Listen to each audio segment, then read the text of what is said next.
Доброе утро, дорогие друзья. Good morning, dear friends. Let me introduce myself just in case, because I see several people in the room who I've never met before. My name is Andrei Vorobyev. I'm director of RU Center. TLDCON, this is our 11th event. Yesterday at the reception, together with Mr.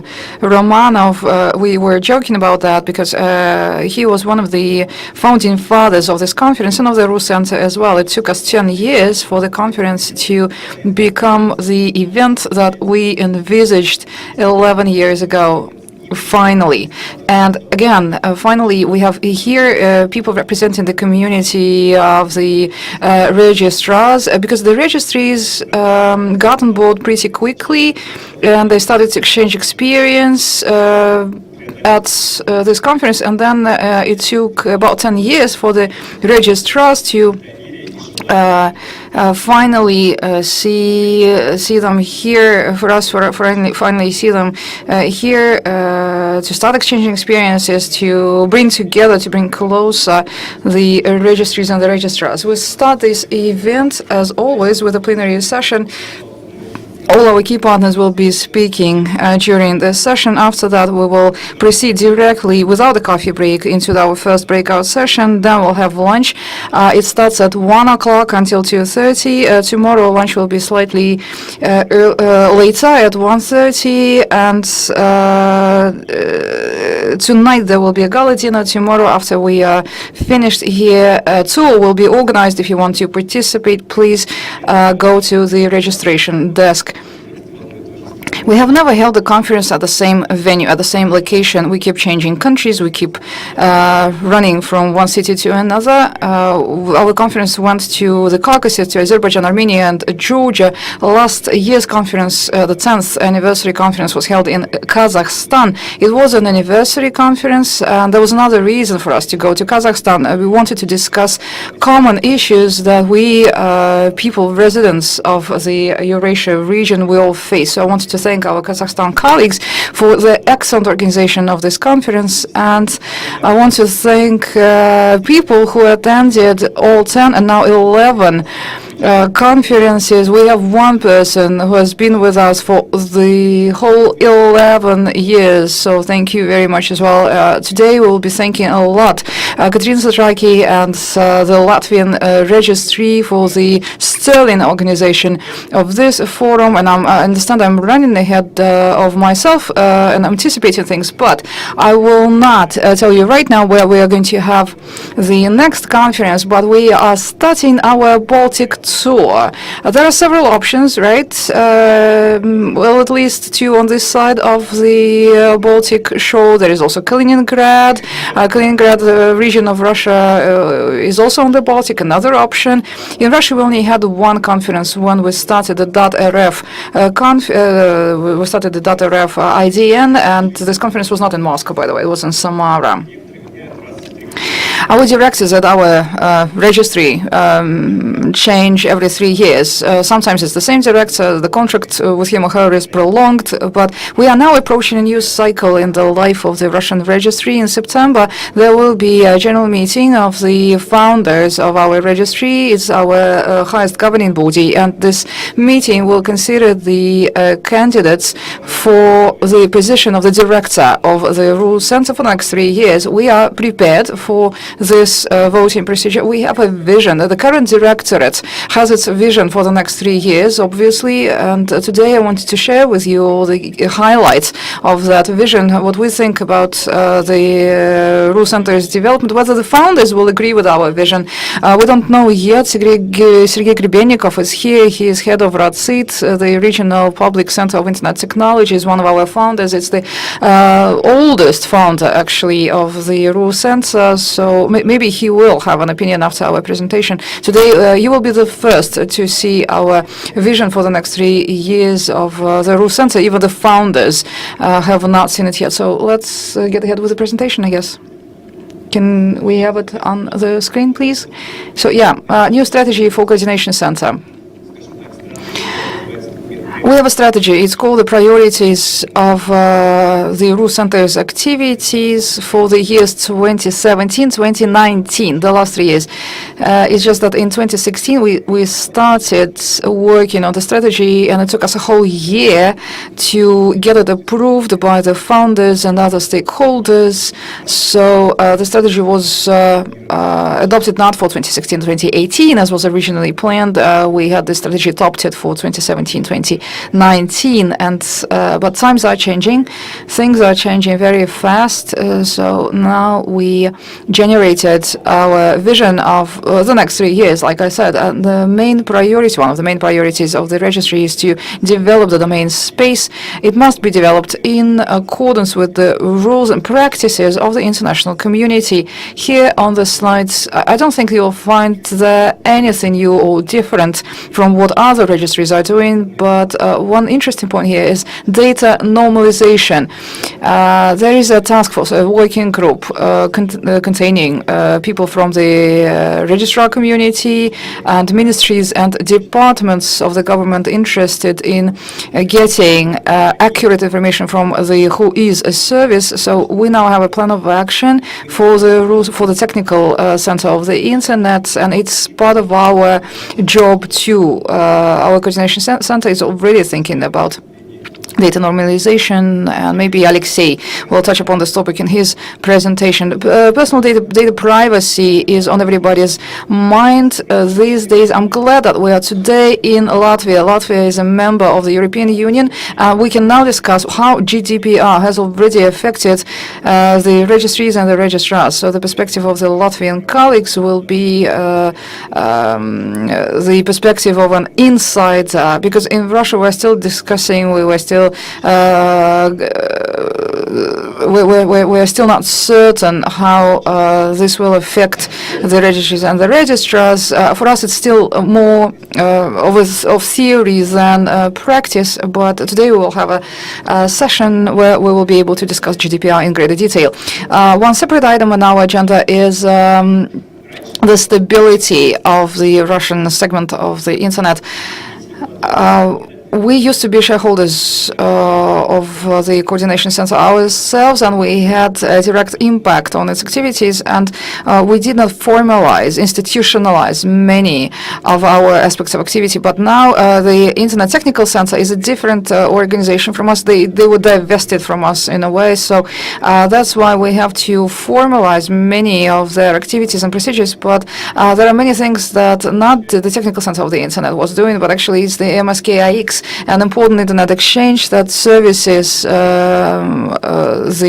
Russian segment of the internet. So we intend to carry out numerous research on the development of DNS infrastructure and to contract directly with MSKIX as the key stakeholder of the process. We've already institutionalized our relationship when we signed a three-party memorandum between us, MSKIX, and the Internet Technical Center. Why we needed that? Well, it's because the government had many questions as to how the responsibilities are shared between us. Who is responsible for what? Which of the organizations takes care of which element of the internet stability and security? We signed this memorandum at the Hypersecurity Forum, which is one of the largest Russian internet security fora. And again, we demarcated our borders of responsibility, but this memorandum is outdated by now.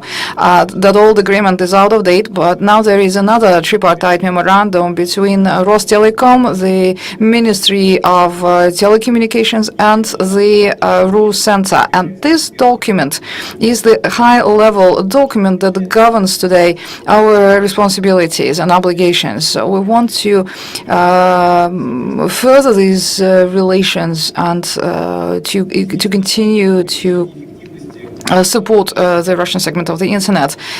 Self-regulation is important, but also competent institutions are important, competent authorities, Interscope, Netoscope. It's an important project for us. We presented at the Russian and international conferences. There is a Netoscope for the organizations that participate in technical and scientific research. They exchange data, and they can identify how domains are abused, and there is even algorithms to identify now potential abuse of domains. There are 9 organizations also that the coordination center to which the Coordination Center gave a mandate to identify malicious domains and to announce them to the registrar. And it's a self-regulating mechanism. The registrar has the right, not a duty, but has the right to undelegate those domains. We have also fighting phishing, phishing attacks.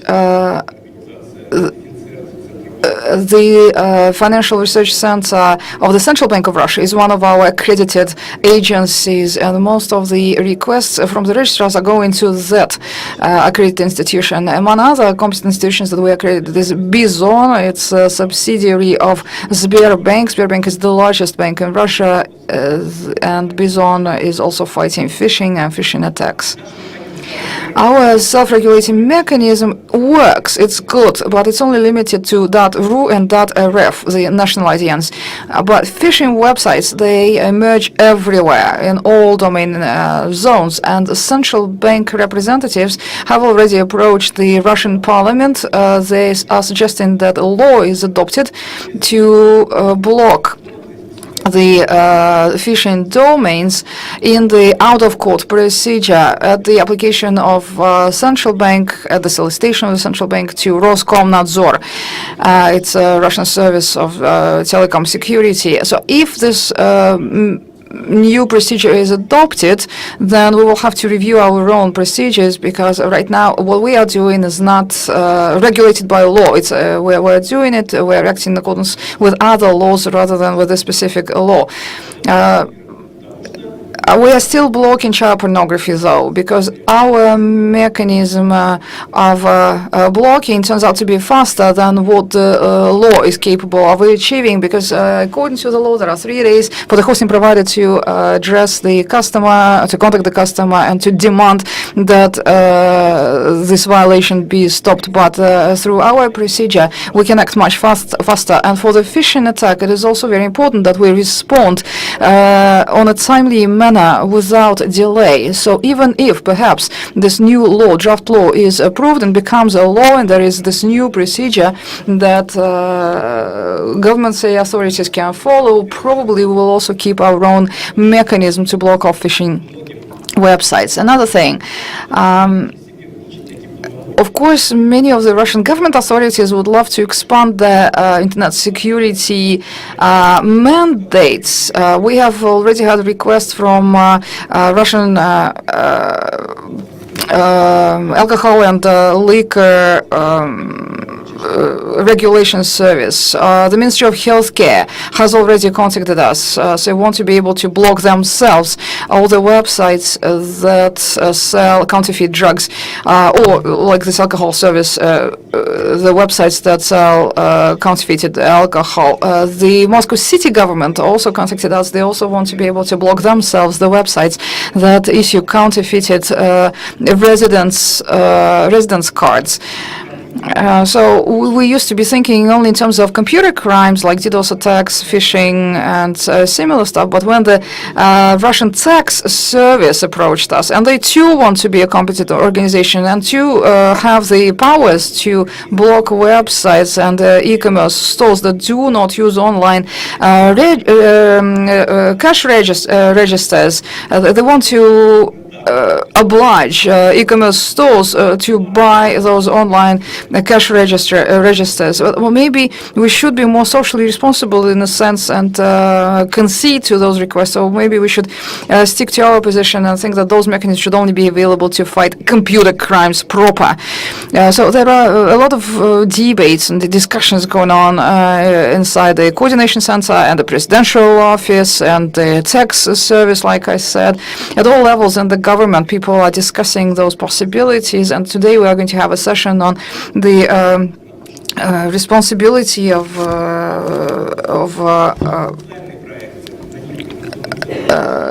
intermediaries for the content. We'll discuss that. I need to speed up. You know that Study Internet Governance is a game that was nominated to receive an award for the best social project or something like this. I think, I'm not sure whether we actually got that award, but we were a nominee, that's for sure.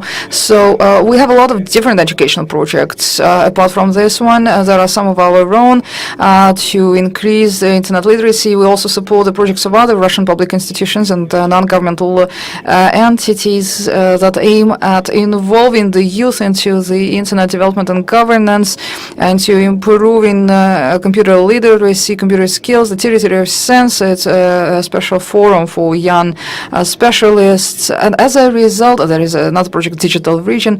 In 2012, the Coordination Center, we established the Youth Council or the Youth Chamber. You may hear different names, but it's the same institution. It helps us hear what the youth wants directly, what they think they can do in order to improve internet governance. So we're trying to integrate the capabilities of the youth with our projects. We want to engage them, their skills. There is actually a certain shortage of competent people. Not many people want to work at registries. Today, the young people are no longer interested in becoming part of the registry team. So we're doing our best to revive that interest. International community, international collaboration. It's one of the areas where we are reaping one success after another. We not only participate in different international activities, but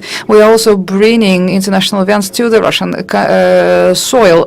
For a long time, Russia was not considered to be a venue for big events like IGF. This year was a breakthrough year. In May, early June, we had the largest meeting of the European registries. 175 people participated. It was the largest forum, Jamboree. In December, the dates are still not known, but in December we will be welcoming the Eastern European DNS Forum after Minsk and Kiev. Now it's the turn of Moscow next year, and Vladivostok. With the support, and we'll be the main host with our support, that will be the Asian Pacific Internet Governance Forum at the island, Russian, near Vladivostok. This project has already been approved. Aaron Arby, when he came to Moscow on his historic visit this summer, he's the president of ICANN. That's when we agreed that the global ICANN conference will be held in Moscow in October 2021. Well, actually, we just filed the invitation with the application to host this conference. We haven't been awarded the conference yet, but it's for the first time that we even intended. We tried to get this conference to Moscow. There are many issues that we share. The questions that we want to discuss with our colleagues from around the world, like increasing number of registrations and domain price optimization and secondary domain market. We are lobbying the interests of the national registry. It's another technique that we are using to promote the internet. We are members of the Telecom Committee of the Russian Parliament, and we always draw the attention of the parliamentarians to the interests of the .ru and .rf and of the registry. So whenever there are projects with government participation, we ask the parliament to make sure that we are also involved. And yeah, we are lobbying, and we are not ashamed of lobbying our interests. It ensures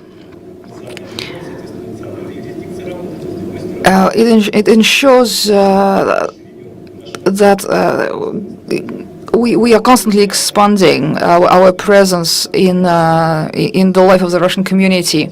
The main price optimization, that's a difficult issue.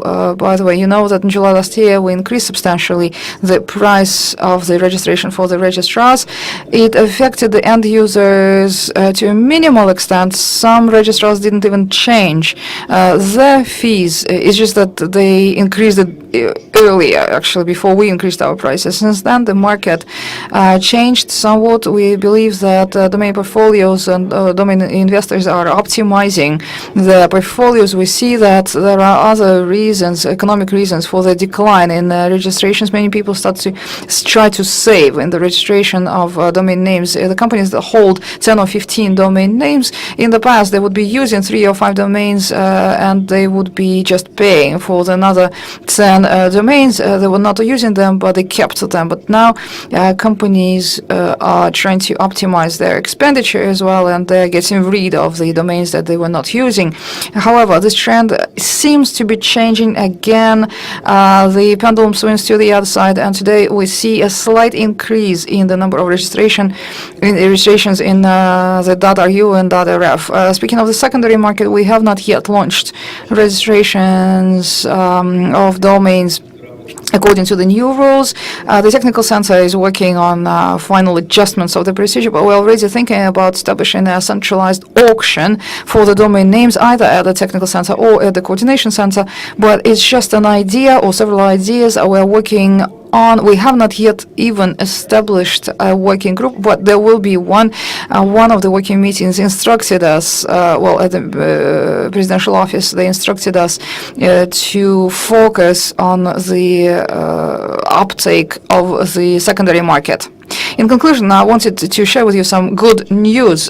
Here, we wanted, when we were coming here, we wanted to bring to you Jovan Skurbalia, Internet Governance book. It is the 7th edition. It was presented last year at the Global Forum for Internet Governance in Geneva, and we agreed with the editorial office and with the author that we will be translating it into Russian. We will publish it on our website for free, and we will also publish several hard copies, and together with Belarus colleagues, we also plan to engage in a joint project to promote the Russian language edition, not only in Russia, but also in Belarus.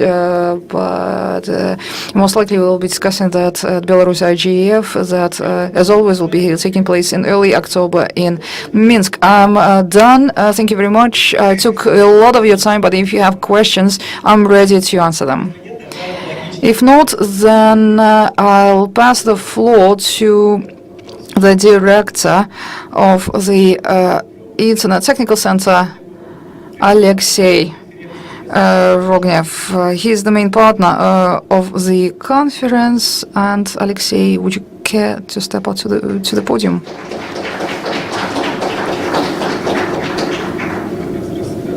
Testing, testing. Thank you very much, Andrei.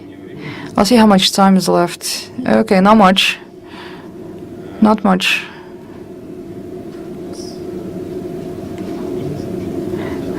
The presentation is on the screen. Excellent. It may be surprising, but the Internet Technical Center is a new company, just like Andrei said yesterday, and he said it today as well. There were changes. There are 2 technical centers right now. One technical center is a subsidiary of the coordination center, and another technical center is part of Rostelecom.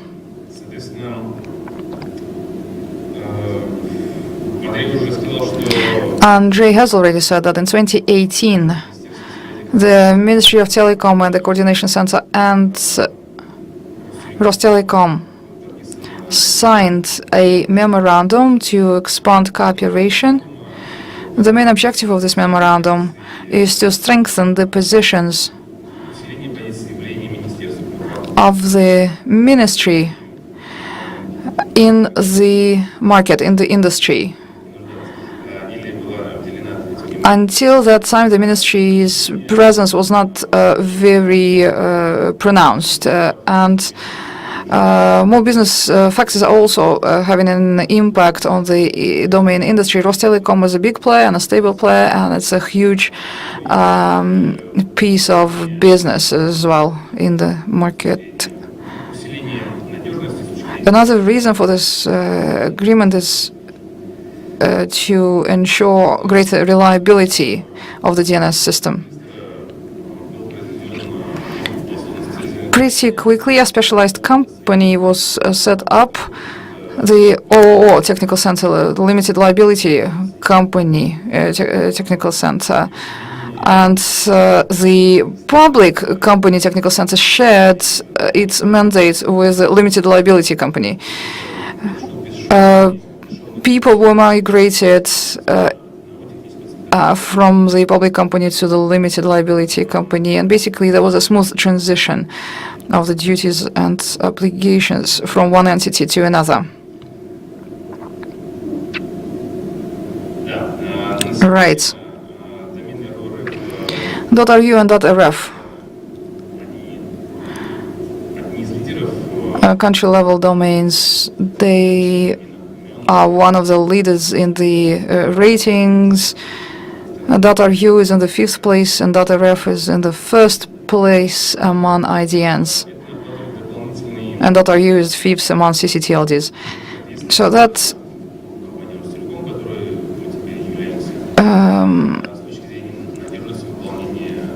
makes our task, the task of Rostelecom, and we are part of Rostelecom now, even more challenging and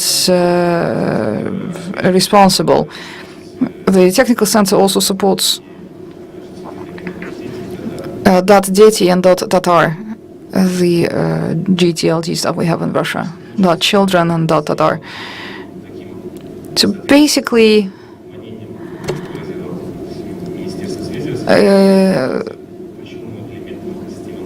as per the Ministry of Telecom, the technical center is the key element of the Russian segment of the internet. Judging by your intonation, you do not agree with this. Well, actually, since I'm from this world, in terms of the hierarchy, there are many other levels as well. We're not the only ones. But Rostelecom is a group of companies, and it's becoming an even greater element of the national system in terms of services and in terms of infrastructure. So I'd say that that would be a better wording for this idea. That would be a better phrasing for this idea. So basically, it's Rostelecom, not the technical center. But technical center is one of the key building blocks of Rostelecom. That is true. So basically, inside Rostelecom, we have a division of companies that kind of emerged on their own, that are responsible for content delivery and other similar activities. I'm talking about Technical Center, MSKIX, and Nginx. MSKIX is the Moscow Internet Exchange. It's one of the largest internet exchanges in Europe, and it is the largest one in Russia. And Nginx is a content delivery network, as CDN, and also they provide cloud security solutions. There will be a separate session on DNSs. We have huge expertise in DNSs. It's concentrated at MSKIX and Nginx, and colleagues from these two institutions during that session will tell you more about what they do.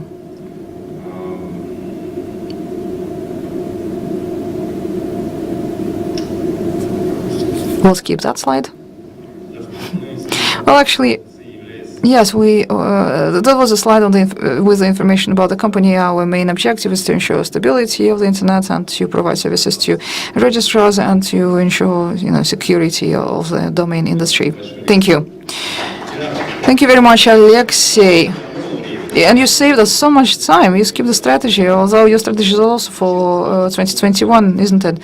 When we are drafting the strategy, for our coordination center for the next 3 years. Of course, we get it coordinated with the Internet Technical Center. Otherwise, it would be impossible if we were completely independent of each other. In the past, it was common practice when we would first approve the objectives and goals of the coordination center, and then we would replicate and break down our objectives into objectives of our subsidiary, the technical center. But now the technical center is not our subsidiary, but of TLDCON. It's a longer and a more complicated process, but it's inevitable. The registry responsible for rules and policies cannot work outside and independently of those who implement those rules and policies and communicate with the registrars. I understand that registrars too have different questions with respect to the strategy and communication and interaction. So we will have time for this later. We can go back to these issues later. And now I want to give the floor to ICANN, Alexandra Kolikova. Alexandra, ICANN is our old partner. Alexandra is forever young, obviously, and Alexandra, Sasha, well, not Sasha, not Alexandra, but ICANN, actually, what they did for us is, last week all of Russia was discussing DNSSEC keys rollover, and the number of interviews that the directorates of the coordination center and the press service of the coordination center gave in just a couple of days. Mikhail Anisimov, at the same time, we were in the meeting of our council, and we had to answer a huge number of phone calls and text messages and emails. So what happens, Alexandra? Thank you for coming to Yurmal, and thank you for inviting us to Yurmal. Thank you for this excellent start to the conference. It's I'm having such a great time at Yurmal. I love Yurmal, and I'm especially happy to come to Yurmal in the company of my good friends. You read the Facebook feed and you see the photographs from the start of the conference, and you see also photographs from the last year's conferences, and it all brings back good memories. So good morning again, everyone. It's a pleasure to see all of you here. It's great to be here. And with respect to this hype, and okay, I'll tell you all about it. If you are worried, don't worry. My colleagues asked me to share with you the news from ICANN, the hot news from ICANN. There are a couple of subjects that I wanted to walk through. Maybe not everyone is familiar with what's been happening, and I also wanted to speak a little bit about our regional activity with respect to key signing, KSK rollover. It was a hype. It was totally unexpected, and out of the blue, ICANN did not make any announcements or publish any statements. We didn't want to scare anybody. It was not a one-off activity. We did not aim for a scandal or a hype or anything. We've been working on this project for more than a year, more than 2 years, in fact. And if you consider the whole DNSSEC developments and evolution and root server signing and all of this, but spontaneously interest surged on the part of the mainstream mass media to this topic. We've seen an explosion of interest to KSK rollover. I don't know, maybe it's because Russian mass media is so sensitive to anything that might damage the national segments of the internet, potentially damage anything that hints at damaging the national segment. I mean, if you are part of the domain industry, if you are from telecom operators, you know this prestige is quite trivial. It takes not one day, it goes in several stages, and the intrigue is the date that was originally announced for last year, 11th of October 2017, was postponed by 1 year. Maybe a year ago we were talking about this at TLDCON. Okay, so I'll just repeat what I said back then. Nothing has changed.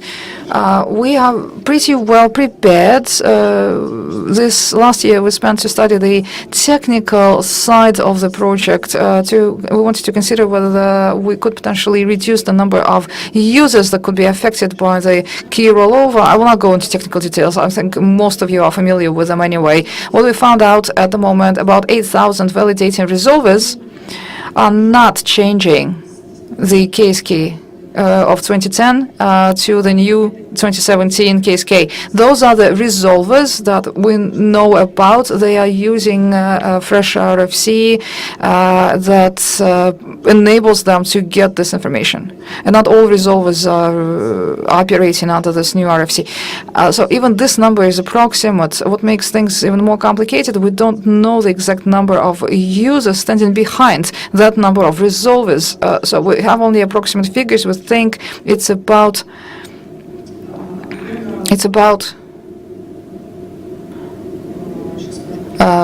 just a sec. Well, in fact, we are talking about hundreds of a percent. The KSK plan says that 0.5% is the adequate number. We are now talking about numbers that are 10 times lower than what is considered to be acceptable by the plan. But we are a responsible organization. We want users not to suffer. We want everyone to come out unscathed from the procedure. So we wanted to take the time out and to further reduce the numbers, but we knew that it will not be 100%. It's definitely not 100%. It's much, much less than 1%. And the final decision whether there will be a KSK rollover this time around will be taken this week at the end of the week by the governing body of ICANN. They will be meeting over the weekend. They are still in the process of deciding because there are some people who say that the procedure is well established. All previous stages, apart from the actual rollover of the key, but using the new top-level key, those phases have been tested and tried, and they went smoothly. We know what to do in case of an emergency. There is no emergency. There is no force majeure. And if it should happen, we know how to act. Do we need to sacrifice those even hundreds of a percent? A big question mark. But there is another part of the community that says, no, we need to get through with this procedure. We need to complete it. And we need to understand in reality, in real figures, how many of the users will not be able to access their Facebook account in the morning. But we think that the critical situation, even if something critical happens for anyone, it will take hours, not days, not months, not forever, because we have all the tools to fix the problem. And once again, I just wanted to point your attention to the fact that recently we published a detailed instruction about what to expect on the 11th of October 2018 and what to do in all United Nations languages, including Russian, so you know where to look for. And I think that we should put a stop here. So we're waiting till the end of the week, right? So it means that the next TLDCON will be able to discuss the consequences and the outcome. Theoretically, yeah. The important thing to understand, it's no Armageddon. It's something trivial which suddenly caught the attention of mass media for some reason. But through joint efforts, and I think the Coordination Center, because they were the ones flooded by those questions and requests, but I think that together with them we managed to dispel everybody's doubts. And well, I wanted to thank everyone, Misha, Andrei, and everybody else from their team who supported us. Katrina will speak more about that, but GDPR, it will be your topic, but I just wanted to say something on the subject of GDPR. For those of you who take it seriously on a theoretical, practical level, right now there is a temporary specification. It was adopted in May by the ICANN board to adjust existing requirements to registries and registrars on data privacy to enable them to comply with GDPR before there is a unified procedure and common system of compliance. It will be a system that will ensure multi-level access to WHOIS. We were late. By 25 May 2018, we're still working on it. In terms of ICANN's compliance with GDPR, is that the problem is the decision is not taken by the organization. The is taken by the community, and this process of elaborating the policy and confirming it and implementing it takes time. The BDP policy development process, it takes time. On the 1st of August, we fast-tracked the BDP in order to align ICANN policies with GDPR. At the same time, we're discussing the multi-level access to WHOIS. In June, even before ICANN 62 in Panama, the tentative model was published for the public discussion.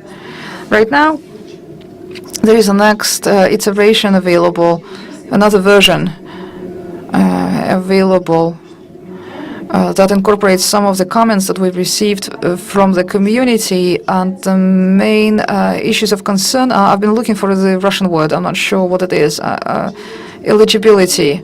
So who has the right to access the data, what the process should look like, and what the legal foundation for it should be, and what the rules of behavior should be in order to operate the data that some of the organizations will have access to. Right now, we see that there is a certain consensus on the technical side of the process. Most likely it will be done on the basis of a DAP, and everybody agrees or seems to agree that we need a code of conduct.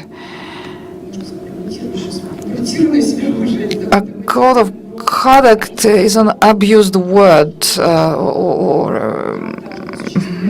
a document. Really, it's compromised. But the idea is how, again, data should be used if registries and registrars get access to them. So it's really a matter of self-regulation. And there are several open issues as well on which there is no consensus, and there is still time for you to get involved in the discussion and to express your opinion.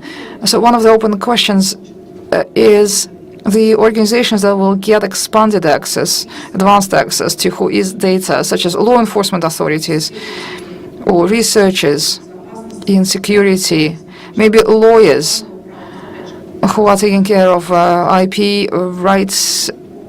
We still don't know who these entities will be, which sectors of the government or the country will be. But are they going to get this accreditation free, or they will be charged for access? Will it be done on a one-off basis? Will it be one registration fee, or they will be charged every time they get access to the data? So these are procedural issues. They're still open and undecided. We are still waiting for the comments from the community to speedily finalize the work on this model. As far as I know, ICANN 63 in Barcelona will try to discuss one of the final versions. Most likely it will not be the final version. The final version will appear after the conference, because during the conference the expertise will still be collected, and we'll see the final version after the Barcelona meeting. So that's the GDPR saga. Now, on the subject of the regional activities, Andrei has already told you that in May, we had a historic event. A high-level delegation from ICANN for the first time came, not just to Russia, for the first time came to our region. We received a CEO, CTO, Chief Technology Officer, the head for government relations, GR, and a couple of other colleagues who helped us in terms of communications and logistics of this visit. We did not try to we didn't pursue any global objectives, but for us this visit was an opportunity to talk to Russian stakeholders. We met with the Ministry of Telecom as the main government partner that supports cooperation with ICANN. We met with the presidential office. We met with the registrar's community and people from other competent institutions, such as the coordination center.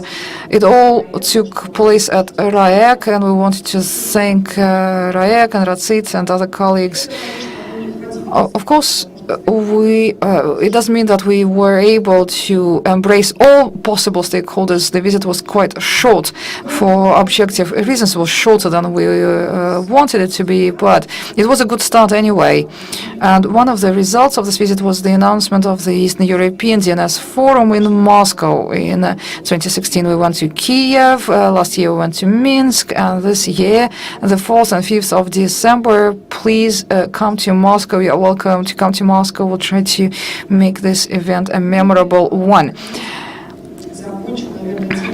And I will finish off by saying that this year ICANN is celebrating 20 years. We will celebrate this event in Barcelona. It will not be anything special, not a big party, but in any case, we'll mark it. In our region, there are a lot of people who were at the cradle of the internet, the local internets, let's call them that, internet segments. And it would be great if we heard the stories of these people. Right now, I don't know if you know about Circle ID. ICANN came to an agreement with Circle ID where such people can publish their personal blogs with reminiscences of what was happening 20 years ago, before that, after that, how the DNS was developing, and the internet, and how our regional national stories were intertwined with the global story and history of the DNS. I know that there are many people who would love to share their memories, but often people in our region are shy. Our community is shy. But if you know someone who could be a great contributor, a great author, please let me know. I'm sure that many people will find it informative and fascinating. I just wanted to say in conclusion that for the last year from TLDCON to TLDCON was very productive. You know that in autumn there will be a parade of IGFs. Traditionally, this year, next year, there will be IGFs in autumn. We've traditionally supported them. I just wanted to say how our regional specialists contribute to the operations of the global community. Andrei Kolesnikov, the second, Andrei the second, is that how you call him? Or No. First Roman, then Romanov, then Kolesnikov, then Vorobyov. So, okay, in chronological terms, Andrei II, Andrei Kolesnikov, is now a member of the Security and Stability Advisor Committee of ICANN, which is amazing. So far, we've never had anybody there, not only from Russia, but from this part of the world. We've never had a representative there until now. And another thing, probably that ICANN conducts inspections, reviews, we call them, regularly. And there is a report from the RDS, who is a review group 2, and Dmitry Bylyavsky is somewhere here in the room. He should be here. Maybe Dmitry will say a couple of words about his experience. I know that it was challenging, but it was interesting. I know that he was one of the few technical experts, one of us, one from our region, who was a member of this review group. So we are impregnating the global DNS bureaucracy, penetrating the global DNS bureaucracy. Right. Yeah, exactly. I agree with you. We keep complaining that ICANN doesn't hear us, doesn't hear voices from our region. This is an excellent way to contribute, and we need to find partners at the strategic session in Barcelona. Oh, by the way, thank you very much for reminding me. In Barcelona, in October this year, this fall, we will hold a regional session where we will not only report our achievements, but where we want to talk about strategy. We want to think together with you how we should build our life in the future. Today I can, it doesn't have as much budget as probably it used to have in the past, but we need to set our priorities straight, giving the ever decreasing resources. Okay, thank you. And now I want to pass the floor to Sergei Grebennikov. He is a representative of the founders of the coordination center. He's from Ratsit. Sometimes it seems that the coordination center and its founders exist in parallel universes, but it's an outsider's perspective. From inside, I know that it's not true, and we have a lot of joint projects, and we've had them for many years, and there are projects that we started executing recently after the July increase in the prices of domain registrations. Ratsit is the organization that protects the rights of Internet users and that regularly monitors the prices for registrations and extensions of registrations in the Russian market. It's not just monitoring that you do, but you also analyze the data that you collect. But it's not the only thing that you will discuss, right? No, actually, I was not planning even to discuss that. I didn't want to go into details of how we monitor votes and how we cooperate with registrars and who we notify and about what.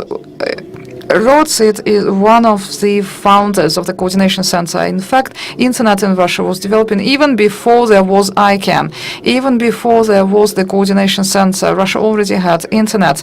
And now we are at the stage when we are approaching the celebration of 25 years of .ru domain in Russia. Next year will be the Jubilee year, an important one. Will be actively participating. And what Alexander has just said, any memories, any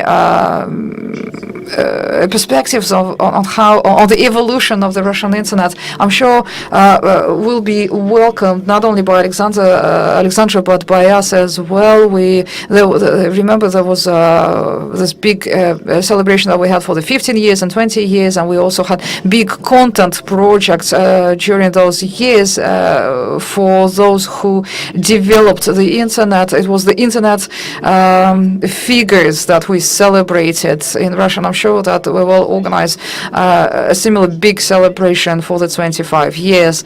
But going back to our conference today, Andrei in his presentation referred continuously to regulators, the presidential office, and similar institutions. I hope that in a couple of years, I understand it takes time, but I want us to go back in a couple of years to refer in our presentations to how we discuss this and that with the community of the registries and registrars, and the community of the registry and registrars suggested this and that, and now we are going to do it.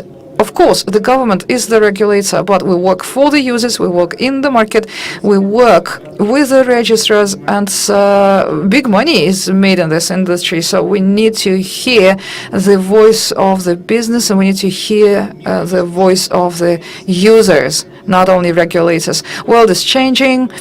My presentation is called RUNET for the users. For many, many years, Ratsit has been protecting the users. When we say users, we mean everyone. We mean the government, we mean end users, individuals. There are more than 80 million Russians online today. And one key thing that we all are concerned for is and why the government is actively adopting laws in this field. It's security. Also, the representative of the Internet Technical Center was saying that ensuring security, Internet security, is one of the obligations of the state. That's why probably the technical center was handed over to Telecom, because we hope that Telecom, given its resources, will never fail the domain industry, and the domain space in Russia will be forever stable. On the subject of domain security, well, actually, Internet security, we see that the sub-index of Russians' digital security is only 5.43 out of 10 possible. It's pretty low. It means that every day Russians face serious problems online. One of the key problems is illegal content. And for our conference, well, 16% is still phishing, 16% of users, and every month we poll the users. 16% of the polled say that they lose money because of phishing. They don't want to go online because of phishing. They don't want to make purchases in the internet because of phishing. 16% of respondents give us that answer. It's a serious problem. We have to do something about it.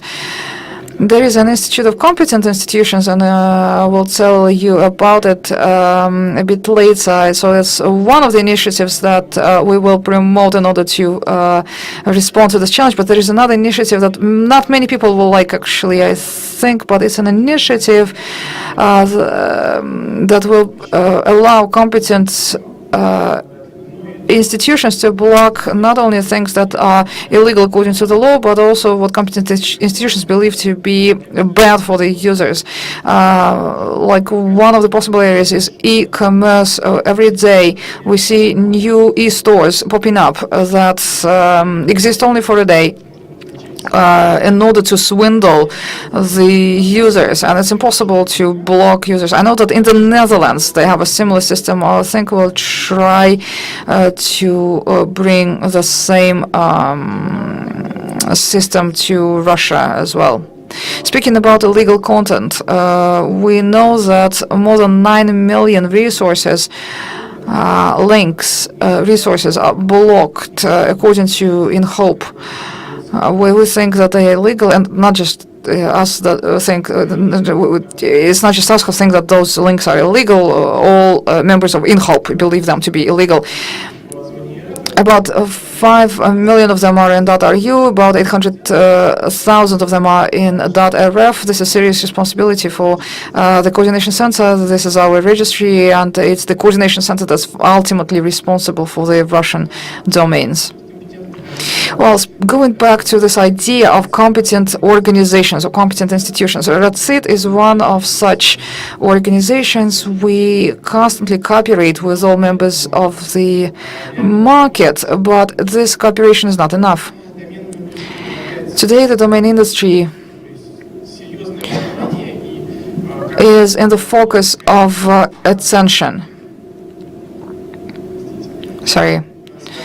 And as soon as there is a problem related to the internet, related to the placement of information online, what happens in Russia is that everybody is pointing fingers at RU Center, everybody is pointing fingers at the coordination center. People confuse RU Center and coordination center. Probably is because Andrei for a long time was responsible for the development of RU Center. RU Center appeared earlier than the coordination center.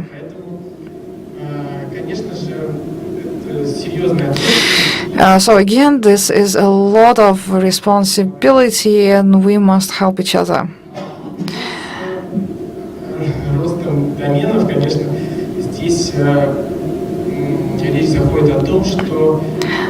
Domains grow. We are only competent to block off .ru and .rf domains. A lot of phishing resources, however, a lot of fraudulent resources allocated not within .ru and .rf, but they are allocated within other GTLDs. For us to respond to this threat on a timely basis, probably what we need is an international program, and maybe together with colleagues from ICANN at the international level, we'll be able to come up with a global program to block off malicious online resources. The influence that the internet has on every user is greater than probably the emissions that to the air that, I don't know, oil companies produce. So our impact on the user, on an individual, is extremely high. We all have to be conscious of that. We want to be socially responsible towards the users, towards the internet community. Now we have a big program with Facebook to prevent suicides in Runet. On the 10th, we launched this program that is the day, the International Day of fighting suicide, and I'm glad that we are doing such a serious project. Suicide is a difficult subject to discuss. People try to avoid talking about it. But 10 years ago, people tried to avoid talking about child pornography online. 10 years ago, people didn't want to discuss drugs online.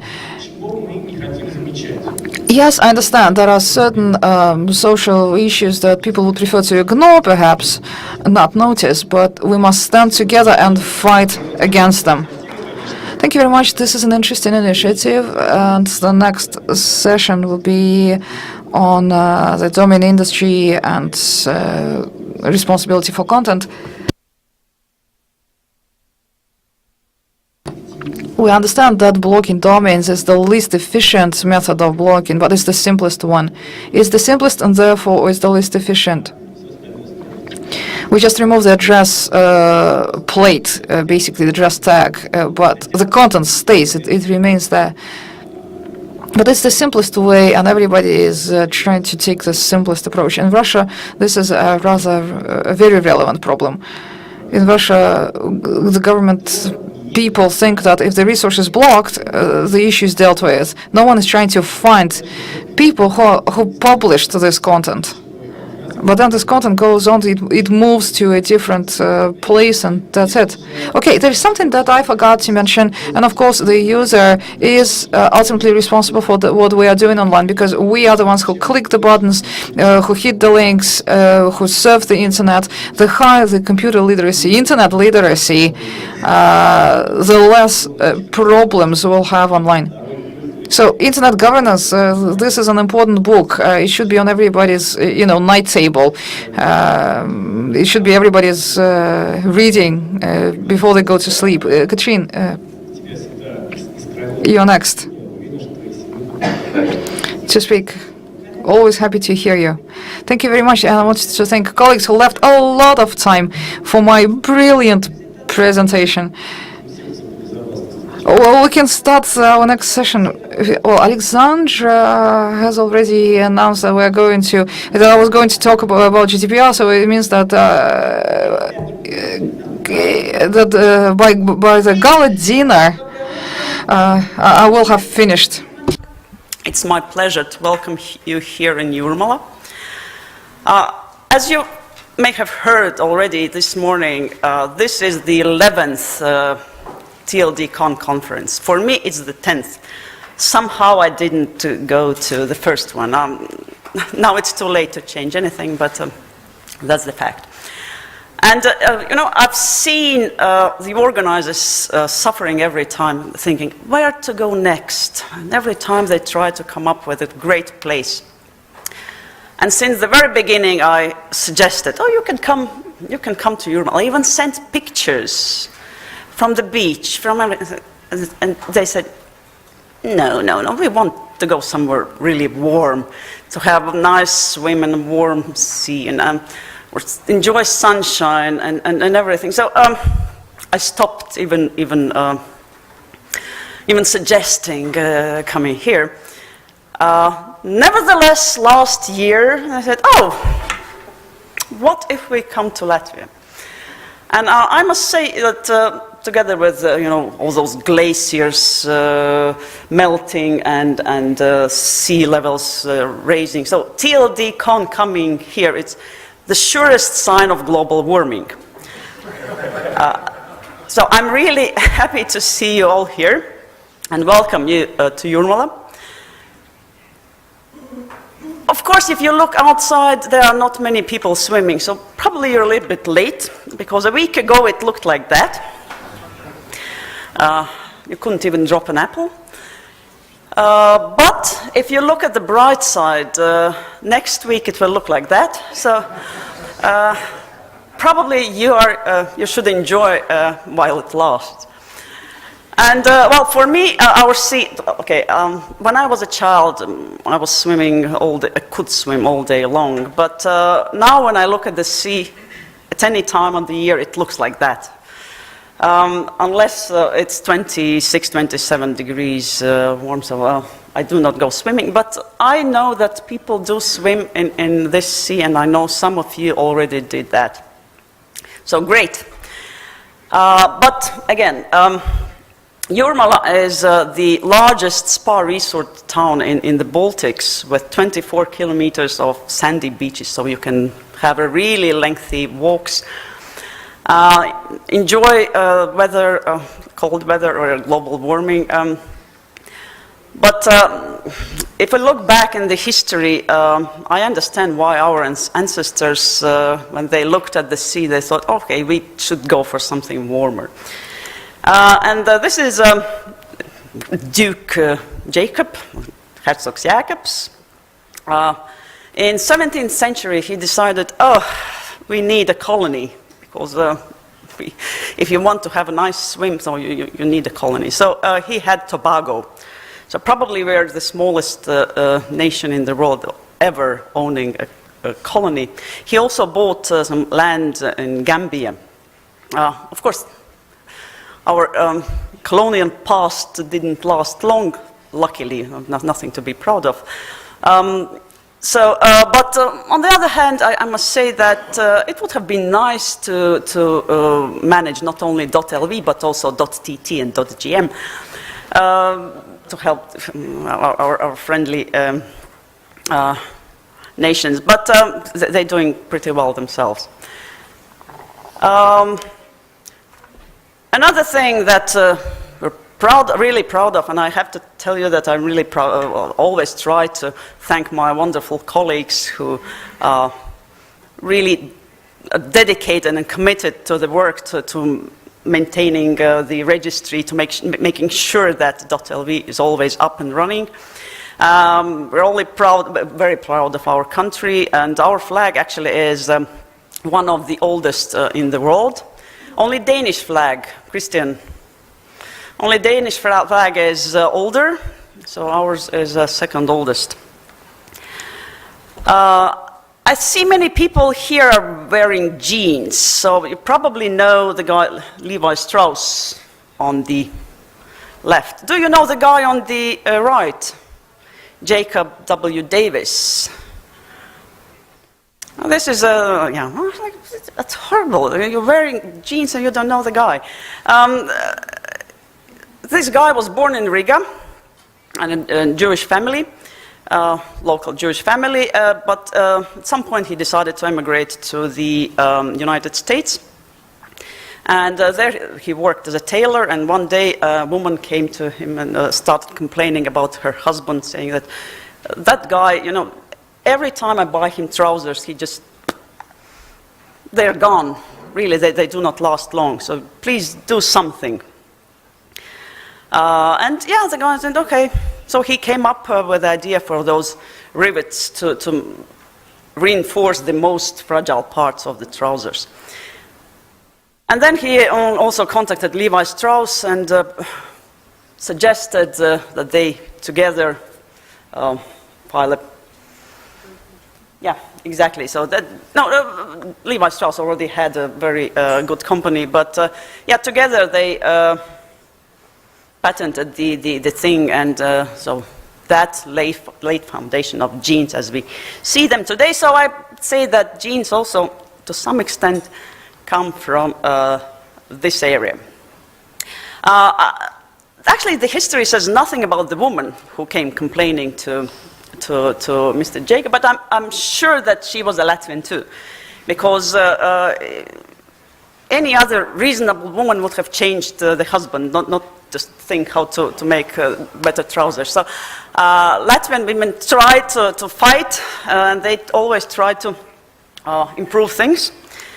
And actually, they are the tallest in the world, which is a very strange fact. Latvian guys are, some are also very close to the top, I think the fourth tallest in the world, but statistically, Latvian women are the tallest in the world with the average height of 170 centimeters, sorry. I'm a couple of centimeters short, so probably I do not qualify as the average woman, but so why are we so tall? Women and men alike. So that's because, we try to be as far as possible from other people. And if you look at,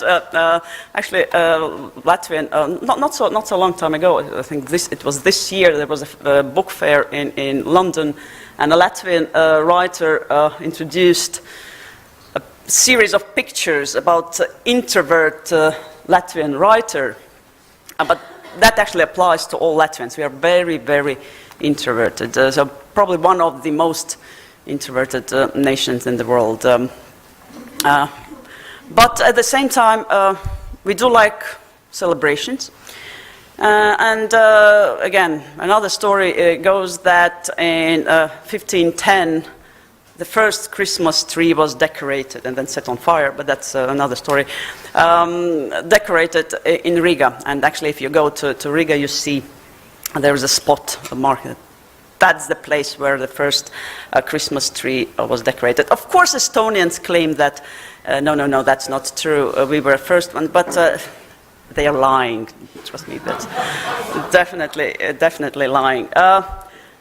But when you gather together to celebrate something, you always have to have food, and we love to eat, need to have food. And one of the things that, they claim that if you haven't tasted Riga black balsam, so you haven't been to Latvia ever. It's a horrible stuff, but you have to taste it. But if you want to enjoy it, I suggest that you go with the one with black currant. This one is excellent in coffee, on ice cream, but some people do like it though. So with that, again, I say have a nice conference. Enjoy the spa resort here in Jurmala. I hope you'll have good meeting. Удачной всем конференции. Спасибо. Спасибо большое. Пожалуйста, не уходи. Thank you very much. Could you please stay there? To continue your presentation, Latvia has always been the first in many things. It's a country that is rich in traditions. Latvia has already celebrated 25 years of its .lv national domain. We are just getting ready for our 25 years. So this is a gift from us to you, from the Russian Coordination Center. Congratulations, and thank you very much for hosting our conference. The bag, yes, please. So we will now open our next session without a break as we planned. Misha, please get all your panelists on the stage. The next session will be domain security, content, fighting illegal content, and all speakers are getting little souvenirs from the coordination center as per our custom.